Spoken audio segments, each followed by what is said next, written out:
Olá, boa noite. Está começando aqui na Rede TV Espírito Santo o ES News especial Eleições 2018. A gente continua repercutindo as eleições aqui no Brasil e o resultado do último domingo. A gente está recebendo novamente nos nossos estúdios o presidente do Instituto Futura, José Luiz Orrico. Orrico, bem-vindo ao ES News. Obrigado. Prazer tê-lo aqui conosco mais uma vez. E também o jornalista de política, Luiz Trevisan.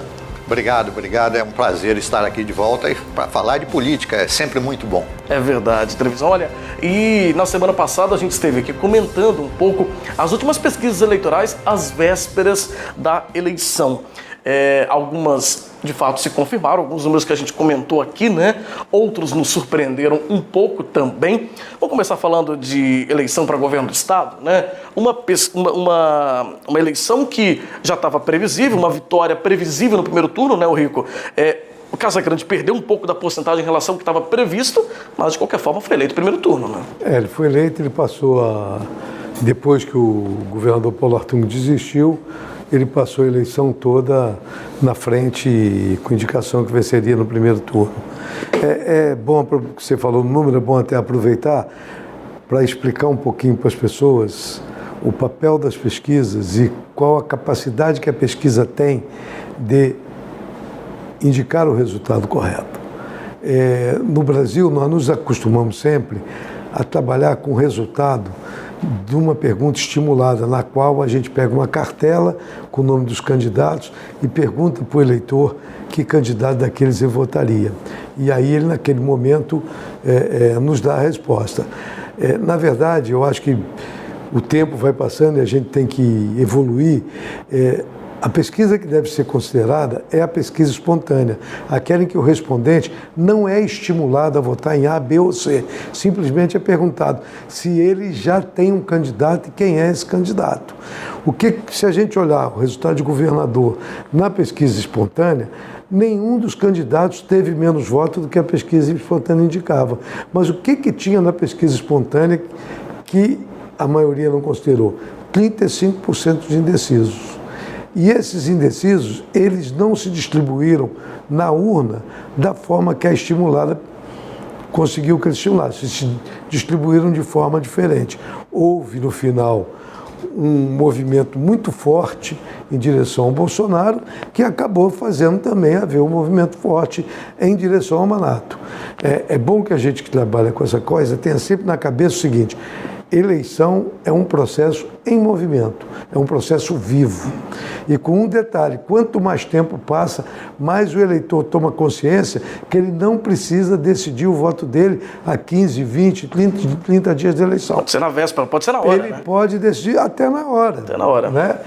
O que eu achei diferente na eleição para governo, isso aí, a pesquisa mais ou menos indicava esse favoritismo, e a pesquisa também indicou uma ascensão do Manato, né? Já vinha... eu ia comentar isso. Que foi surfando ali na onda. Ele teve praticamente metade dos votos do que o Renato teve, né? Teve bastante votos, Manato. Surpreendeu, surfou na onda do Bolsonaro. Eu acho que o que surpreendeu também foi o baixo desempenho da senadora Rose de Freitas. Ficou muito abaixo da expectativa. Ela acabou saindo dessa eleição menor do que entrou, infelizmente. Ficou em quarto lugar. Ela ficou atrás da Jaqueline Rocha, né? Que até então é uma liderança pouco conhecida até mesmo dentro do PT, eu penso. Né? No Estado e dentro do PT também, né? Então... Agora temos que considerar. Ele tem um movimento muito forte contra o PT, mas nós temos em todos os lugares, inclusive no Espírito Santo, votos petistas consolidados. E a maior bancada ainda federal é do PT. E ainda é a maior bancada federal. A gente tem que lembrar disso. Diminuiu um pouco, mas é um partido forte. Ao considerar as pessoas que preferem o PT, a Jaqueline teve menos voto até do que a preferência do que a previsão, né, daria para ela. Então, o que aconteceu foi efetivamente um desmanche da candidatura da senadora Rose de Freitas, que deve ter aí muitas explicações. A gente pode buscar diversas explicações aí no próprio mercado e até me parece que ela não fez uma campanha de sola de sapato. né? E a campanha, com o pouco dinheiro que a campanha teve, ela foi uma campanha de sola de sapato. Sim. O candidato teve que andar, teve que botar a cara, teve que rodar o estado. Ela teve que dividir muito o seu tempo no Senado. Eu acho que ela entrou um pouco tarde na campanha. Ela não se licenciou do Senado, né? Continuou no Senado ainda. Eu acho que faltou também foco da campanha dela, me pareceu uma campanha meio sem foco ali, enfim, faltou alguma diretriz.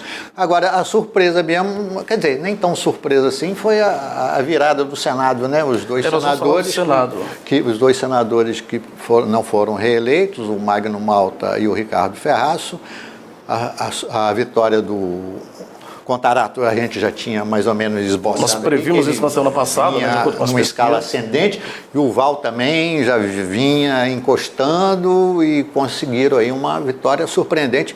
Mas eu acho que tem esse sentimento aí de renovação, né? Essa coisa da renovação. Eles também pegaram, os dois novos senadores eleitos, pegaram essa onda também. Sim. As pesquisas, a gente pega a curva. Os dois que venceram tinham curva ascendente, e ascendente não eram curvas ascendentes lentas, não. Eram curvas que conseguiam um ponto e meio por dia. Né? Quer dizer, eram curvas aceleradas. E os dois senadores que perderam tinham curva descendente. Essa derrota do Magno Malta, inclusive, ela foi comentada de uma forma generalizada como uma surpresa para o mercado político, mas para os jornalistas também, eu penso, né, Trevisan? Porque, por ser ele estava no seu segundo mandato, são 16 anos, né, no Senado Federal, uma figura que constantemente estava na mídia, nos programas de televisão nacionais, ao lado de liderança, foi surpresa. Foi surpresa porque ele também é aliado do Bolsonaro, e ele acabou não surfando na onda do Bolsonaro, ele não conseguiu surfar na onda do Bolsonaro, ele era cotado, inclusive, para ser o vice-presidente do Bolsonaro, né, lá atrás. Mas, a coisa que eu falei da sola de sapato, o Magno quase não pisou no Espírito Santo. Ele abandonou a campanha. Ele abandonou o Bolsonaro. Eu acho até que tem muito eleitor, porque o eleitor, gente, eleitor não é uma pessoa informada, profunda, ela tem informação por cima.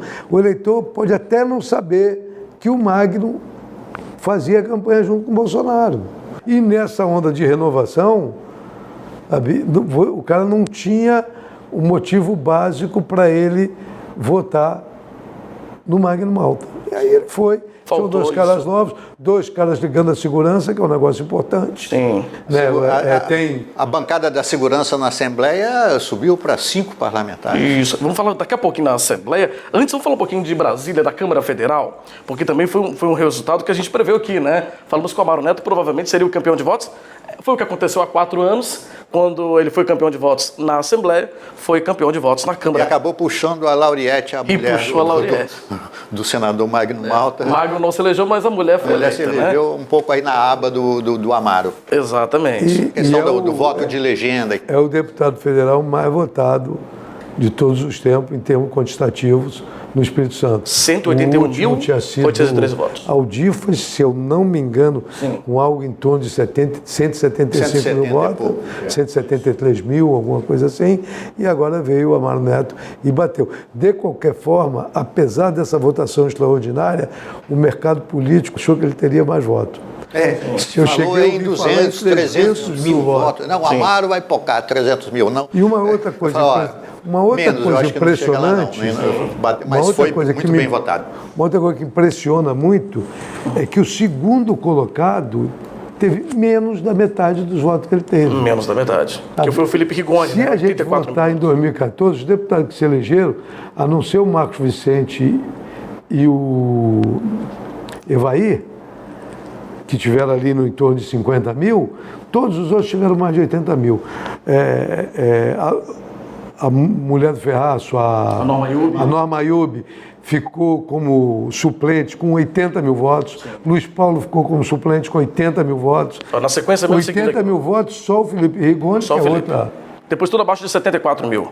Abaixo de 74 Só para a gente poder dar os nomes aqui rapidamente. Agora a surpresa... não, dá os nomes Vamos só dar os nomes para a gente poder colocar na ordem. Dos mais eleitos para os menos votados, né? O Amaro em primeiro, depois veio o Felipe Rigoni, que inclusive vem com esse apelo, né, da questão da pessoa com deficiência. Ele é uma pessoa com deficiência visual. Isso. Vai ser, se não me engano, o primeiro do Espírito Santo, talvez um dos primeiros do país também. Eu não tenho esse dado, mas com deficiência visual, né? Algo novo também, do partido do governador do PSB. Depois o da Vitória, né? Subiu aí, saiu da Assembleia, foi para a Câmara Federal, terceiro mais votado. Depois o Helder Salomão, quarto mais votado. Sérgio Vidigal, quinto mais votado. Soraya Manato, esposa do Manato, né? Surfando na onda Bolsonaro. Surfando na onda Bolsonaro, né? No partido, inclusive, do Bolsonaro, do PSL. Foi com tinha quinta mais votada, não é isso? Me perdi, 2, 3, 4, sexta mais votada, depois Norma Ayub, sétima mais votada, Foleto, oitavo, Lauriette, a nona, e décimo, o Evair de Mello. Se eu não me engano, a Norma foi levada também pelo Amaro.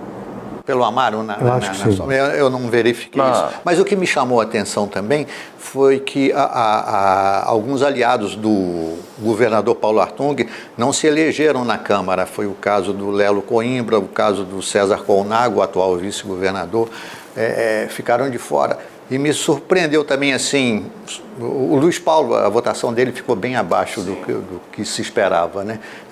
Essas foram algumas surpresas para mim. Alguns na questão nomes, da Câmara Federal. Na Câmara Federal, algumas lideranças fortes tiveram ainda uma votação expressiva, mas por conta do quociente eleitoral, né, ficaram também de fora, a questão da legenda, da coligação.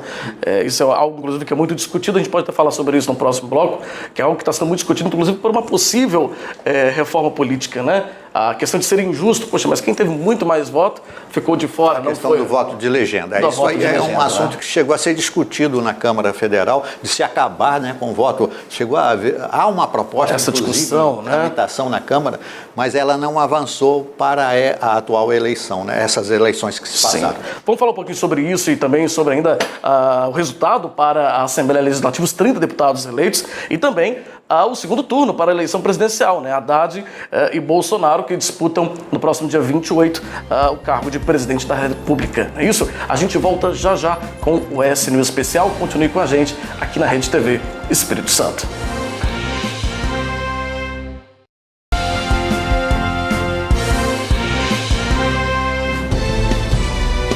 Nós estamos de volta com o ES News Especial aqui na Rede TV Espírito Santo, continuando ainda a repercutir o resultado das eleições do último domingo, dia 7 de outubro. Tivemos aí já a decisão para o governo do Estado, para o Senado, a Assembleia Legislativa e também a Câmara Federal. Ainda em aberto o cargo de presidente da República, que foi para o segundo turno. A gente vai falar sobre esse assunto daqui a pouquinho. A gente continua conversando com o Luiz Trevisan e com o José Luiz Rico, nossos convidados e comentaristas aqui do ES News Especial, sobre as eleições desse ano. Bom, antes da gente falar um pouco do resultado, né, dessa mudança na Assembleia, aliás, a gente teve muita mudança em relação ao que nós tínhamos aqui de eleitos, né? No Senado foi uma mudança 100% para os dois cargos, né? Sim. Os dois cargos, a gente comentou no bloco anterior, foram renovados. Na Câmara Federal, nós comentamos no bloco anterior, foi praticamente 50% também, né, de renovação, 5 novos nomes compondo. Na Assembleia também, mas a gente já vai falar da Assembleia. Antes, o Rico, acho que o eleitor mandou um recado para os políticos nessa eleição, mandou um recado, e mandou um recado muito forte. Pare de ficar se envolvendo aí entre vocês e, nós estamos aqui, nós queremos que mude. Nós queremos uma nova sociedade. Nós queremos que vocês votem a nosso favor. Nós queremos que as discussões deixem de ser as briguinhas entre vocês e passem a ser as dificuldades que a população passa. Eu acho que o recado é muito claro, tem uma mudança muito forte, né? O Bolsonaro, acho que está surfando nessa onda, conseguiu embarcar nessa onda e teve essa quantidade de votação impressionante, sem articulação nenhuma, sem grupo político, quer dizer, não é sem coligação, não é uma coligação, fora do jogo político todo, né? Aliás, dentro do que você está falando, Rio, eu acho oportuno isso, porque esta eleição passada, que acabamos de ter, ela desmistificou alguns paradigmas eleitorais aí. Por exemplo, tempo de televisão é muito importante. Nem tanto. O candidato mais votado tinha 8 segundos. né? Isso não. Eu acho que não tem mais importância. Não tem mais importância. A gente comentava sobre isso ainda, né? O Alckmin, que tinha o maior tempo, né? Ficou lá embaixo. Exatamente. Outra questão, o candidato tem que ter uma musculatura partidária muito grande. Nada, é um partido naneco. O candidato tem que ter bom desempenho no debate. Nada, o Bolsonaro nem aos debates foi. Verdade. Os debates na televisão são, ao meu modo de ver, são muito engessados. Muito engessados. Eu acho que eles não têm a dinâmica necessária para atrair o eleitor comum. Né? Fica aquela coisa monótona. Fica muito preso, tarde, né? Muito preso, muito tarde o horário também. Esse debate tinha que ter trazido as perguntas são muito 8 horas. amarradas, né? Muito verdade. lindo. Então eu acho que tem essas questões. Um outro paradigma que eu acho que caiu, né, no vão dessa eleição foi aquela coisa de que o brasileiro é bonzinho, acolhedor, cordato, aquela tese do Sérgio Buarque de Holanda. Sim. Brasileiro cordato, pacífico, acolhedor. Nada, muita gente, não digo todos, mas muita gente que votou no Bolsonaro compactua com as teses dele. Com o discurso do ódio. Com aquele discurso do racismo, do machismo, né? Que motivou o hashtag ele não, da homofobia.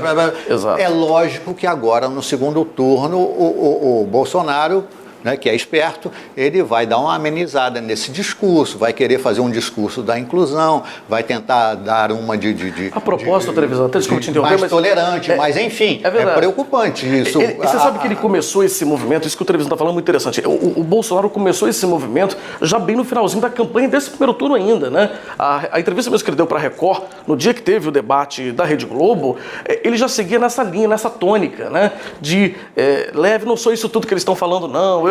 Eu não sou contra os gays, eu não sou contra as mulheres.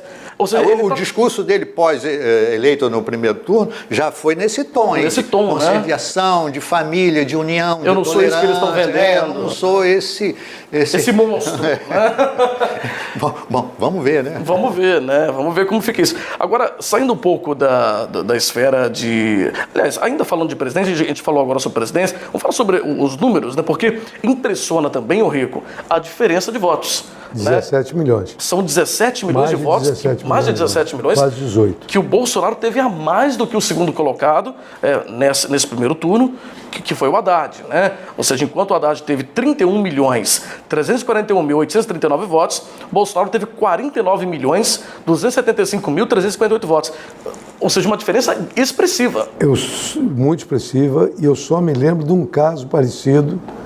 Governador de Minas Gerais, aquele Hélio Costa, que era até repórter da Globo, fechou o primeiro turno com 49 e alguma coisa de votos válidos e perdeu a eleição. Só lembro desse caso, não lembro de nenhum outro com tamanha diferença que tenha perdido a eleição. A votação do Bolsonaro só se explica por ele ter sido o único que vestiu a roupa do anti-Lula. Exatamente. É isso que explica a votação. É evidente, que concordo com você, que nós temos uma parcela da sociedade brasileira que é homofóbica, que é racista. Mas eu tenho quase certeza que não é metade dos votos dele. Com certeza não. A maioria da... não. A maioria não. Mas tem uma... Muitos encontraram nele, né? Esse vetor. A maioria dos votos dele é o anti-Lula, é o anti-PT. É muito difícil. Agora, a propósito, Rico e Trevisan, quando a gente fala do Bolsonaro com essa onda, né, de radicalismo e tudo mais, ele conseguiu, e isso se demonstrou também na Câmara, né? Porque, por exemplo, aqui no Espírito Santo, se a gente olha o resultado aqui das eleições para federais, ele conseguiu carregar uma turma também do seu partido, né, e da sua coligação, digo, a nível de Brasil, fora do Espírito Santo também, né? A Câmara foi o PSL que ganhou força. A gente conversa que esse é outro problema. Se o Bolsonaro se eleger, não vai ser difícil ele controlar a Câmara. Se o Haddad se eleger, vai ser quase impossível ele controlar a Câmara. O Bolsonaro está a 7 mandatos na Câmara, ele conhece aquilo ali, ele conhece o ambiente, ele conhece quem são os agentes, ele conhece como fazer política. Sabe onde ir, né? Ele tem 7 mandatos de deputado, não é nenhum outsider. Exatamente. Olha, o nosso tempo está quase no finalzinho, mas antes vamos comentar também sobre o resultado das eleições para deputado estadual, né, na Assembleia Legislativa, também, mais ou menos que a gente preveu, 50% de renovação. E o governador eleito Casagrande, eu acho que tem maioria tranquila, concorda? Foi a pergunta que a gente fez na vez passada, né? Acho que se ele teria essa tranquilidade. Os reeleitos já faziam parte, boa parte já fazia parte do governo dele. Vamos falar rapidamente. Então ele vai ter governabilidade aí, em tese, assegurada. Vamos ver aqui, o desafio é saber como é que o candidato mais votado, que foi o Majeste, que sempre foi até então oposição a Artung, oposição a Artung, se notabilizou por isso e fez isso com vai ser um aliado do Casagrande, será? Mas ele é aliado do Casagrande, é do mesmo partido, e aí ele vai continuar com a bandeira da oposição. Do crítico, né? Daquele que vai onde está errado ali. Ou ele vai amenizar o discurso, vai buscar outra bandeira. São coisas que a gente tem que acompanhar para ver. Tem que acompanhar para ver. Olha, como o Trevisan disse aqui, né? O Sérgio Majeste, que foi o mais votado, inclusive o crescimento do Majeste é uma coisa espetacular, né? Ele foi um deputado que teve uma votação de pouco mais de 13 mil votos. Quase 13 mil. Foi o último colocado, foi o 30º colocado na eleição passada. E agora ele foi o primeiro, ele teve um crescimento aí quase 5 vezes, né? Quase 5 vezes é uma coisa impressionante, né? Se você for para pensar em número de votos. Bom, segundo vem aqui o delegado Lorenzo Pasolini, também um não político, né? Tem então um técnico, um delegado da Polícia Civil, foi o segundo mais votado. Renzo Vasconcelos, depois vem o delegado Danilo Baense, mais um delegado, da bancada também do PSL. Bancada da segurança reforçada. Bancada da segurança reforçada, ainda também puxado aí por esse fator, né? O vetor aí Bolsonaro, né? Bolsonaro e a questão da insegurança, que é muito a violência, a insegurança. Exatamente. Doutor Hércules na sequência, inclusive com uma votação menor do que ele teve na eleição anterior. Ele teve 30.718 votos, na eleição anterior ele teve quase 50 mil votos, né? 40 e poucos mil, ou seja, ele perdeu um pouco seu reduto também. Depois vem o Hudson Leal, Teodorico Ferraz, Capitão Assunção, mais um da bancada aí da segurança, né? Enfim, do PSL, Enivaldo dos Anjos, reeleito, Coronel Alexandre Quintino, Torino Marques, uma surpresa para mim, um apresentador de televisão da TV Tribuna. Isso. Aqui, todos pensavam até que ele poderia chegar muito próximo, mas realmente ele conseguiu uma votação expressiva também, né? Também ele não tem um passado de militância, né? Política. Né? Exatamente. Depois vem aqui o Clério Sampaio, Eric Musso, atual presidente da Assembleia, Janete de Sá, Fabrício Gandini, que já era também cotado como possível eleito da turma do Luciano Rezende. Da cota Luciano. Não muita novidade, né, o Rico? Até aí tudo que a gente estava realmente previsto. Depois José Esmeraldo, Vandinho Leite, na última eleição foi candidato a federal. Teve uma votação grande, mas não entrou por conta do quociente eleitoral, né? Isso. Vem aí Marcelo Santos, Irine Lopes, Irine que volta... Marcelo Santos, que é o novo líder do governador Paulo Artung, né? Foi indicado. Foi indicado, exatamente. Irine que volta muitos anos depois, né? Isso. Conseguiu retomar aí mesmo, ainda e o PT mesmo sozinho conseguiu fazer a Irine, né? A Irine, exatamente. Pois vem na sequência Raquel Lessa, Dr. Rafael Favato, reeleito também, Bruno Lamas, Luciano Machado, Carlos Von. Carlos Von também é uma surpresa, né? Foi subsecretário em Vila Velha de Turismo do prefeito Max Filho, uma liderança de Guarapari, foi candidato a prefeito lá e teve uma votação de 14.699 votos. Era algo também que surpreendeu também a votação. Uma novidade. Ele é do Avante, se do Avante, né? Era do PSDB junto com o Max, depois saiu, foi pro Avante junto com o Carreta. Um partido novo aí na composição da Assembleia, o Avante. O Avante. Seguindo, Dari Pagung, Pastor Marcos Mansur, Marcos Garcia, Alexandre Chambinho, Adilson Espíndola e, por último, aqui na raspinha, o Dr. Emílio Mameri, né, com 11.489 votos, ou seja, 50% de renovação. O Rico. Uma renovação muito forte, né, tanto na Assembleia quanto na Câmara Federal. Acho que a gente vai ter que discutir isso muito ainda, né? O que fez isso? E outra coisa, o que fez diminuir tanto a intenção de voto, tanto de deputados federais quanto de deputados estaduais, tirando o campeão federal Amaro. Não teve nenhum grande puxador de voto. Não teve nenhum grande puxador de voto nessa eleição. É verdade, já é uma mudança, né? É o que eles chamavam lá em Brasília do efeito tiririca, né? O efeito tiririca que arrastava vários outros candidatos também, que a gente só teve esse caso mesmo do Amaro, né? Olha, é isso, né? Trazendo um panorama mesmo de como ficou o resultado das eleições no último domingo, dia 7 de outubro, e dia 28 de outubro tem segundo turno. Né? Eu acho que tem uma mensagem importante aí também, que falando em pesquisas, o Rico, eu vi uma estatística, não é nem pesquisa, é uma estatística, dizendo, saiu no dia das eleições, que 69% dos brasileiros querem democracia. espero que esse sentimento prevaleça no segundo turno. Enquanto tem um candidato, né, o Bolsonaro, que por muitas vezes não prima necessariamente por esse postulado democrático até então, né? Não vamos deixar só o Bolsonaro, não. O Zé Dirceu deu uma entrevista também que diga que eles querem um fechamento na base controle da imprensa, né, controle de algumas outras coisas, exaltou muito a Venezuela, que vive hoje uma ditadura. Enfim, eu digo para os nossos telespectadores... nós estamos em dois extremos aí, né? Dois extremos. Eu digo para os nossos telespectadores que é um cenário bem complexo, vamos ser muito sinceros, sem defender ideologias partidárias aqui, mas um cenário complexo para a decisão no dia 28 de outubro. A gente espera que a campanha, o movimento... E que a democracia vença para atender os 69% dos brasileiros que querem democracia. É isso. Né? Olha, eu quero agradecer muito ao José Luiz Orrico, diretor do Instituto Futura. Muito bom tê-lo aqui. Obrigado, Orrico. Nada, estamos sempre à disposição. Obrigado, Trevisan, nosso jornalista, comentarista de política. Muito obrigado pela presença. Obrigado a vocês pelo convite, é sempre um prazer estar aqui. Obrigado mais uma vez, Trevisan. E a gente fica por aqui com o S-News Especial, eleições 2018. Continua acompanhando, já começou aí a propaganda eleitoral do segundo turno. Deve ficar muito atento às propostas, realmente buscar a melhor alternativa para o nosso país. Obrigado pela sua audiência, fique com Deus, boa noite e até semana que vem.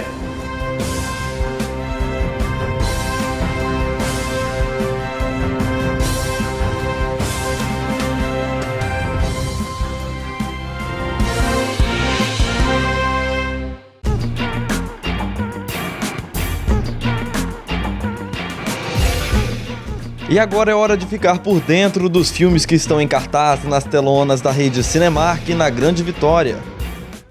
Nasce uma Estrela é estrelado pelo ator 4 vezes indicado ao Oscar Bradley Cooper, de Sniper Americano, Trapaça e O Lado Bom da Vida, e é também premiada estrela da música indicada ao Oscar Lady Gaga, em seu primeiro papel como protagonista em um longa-metragem. Nesta releitura de uma trágica história de amor, ele interpreta um experiente músico que descobre uma artista desconhecida por quem se apaixona. Ela está prestes a desistir de seu sonho de se tornar uma cantora de sucesso, até que ele a convence a mudar de ideia. Porém, apesar da carreira dela decolar, o relacionamento pessoal entre os dois começa a desandar, à medida que ele luta contra seus próprios demônios.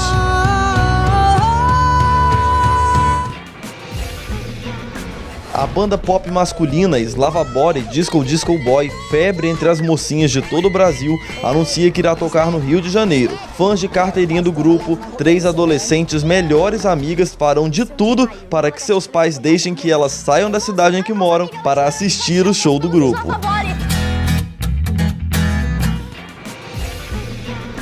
Um jornalista investiga o trabalho de um cientista suspeito de utilizar cobaias humanas em experimentos mortais. É quando ele acaba entrando em contato com um simbionte alienígena e então se torna Venom, uma máquina de matar incontrolável.